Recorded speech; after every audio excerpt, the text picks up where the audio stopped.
Video के बाद आप कभी मरोगे ही नहीं। ध्यान से सुनना। एक बार हिमालय से गंगा माँ बाहर आई। उन्हें एक साधु मिले जिन्होंने पानी को टेस्ट किया और कहा कि गंगा तेरा पानी बड़ा मीठा है। गंगा माँ के अंदर एक मेमोरी बन गई। फिर गंगा माँ आगे जाते हैं, एक और संत उन्हें कहते हैं कि तेरे पास बड़ा तेज बहाव है।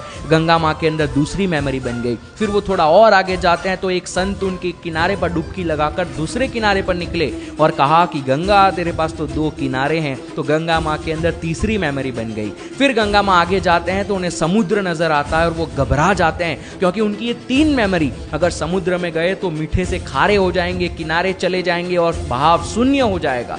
लेकिन होनी को कौन टाल सकता है? सीधा गंगा मैया समुद्र के अंदर, खारे हो गए, किनारे असीम हो गए, बहाव शून्य हो गया। लेकिन यहाँ कहाँ रुकना था? एक बादल आया और फिर से पानी को हिमालय पे छोड़ा, फिर से गंगा शुरू हुई, मीठी हो गई, बहाव आ गया, किनारे आ गए। तो यहाँ कहाँ जीवन है और कहाँ मृत्यु है? बस रूपांतरण है। इसी को सनातन कहा जाता है। सनातन का मतलब जो कभी शुरू नहीं हुआ, जो कभी खत्म नहीं होगा। हम कभी मरते ही नहीं है और हम कभी जन्म ही नहीं लेते हैं। एक नारियल का पेड़ नारियल बनाता है, उस नारियल से दूसरा पेड़ बनता है, फिर से नारियल, फिर से पेड़, फिर से नारियल, फिर से पेड़। बस रूपांतरण है। इसको याद रखना, जब मौत आएगी तब काम आएगा। शिवम शिवम।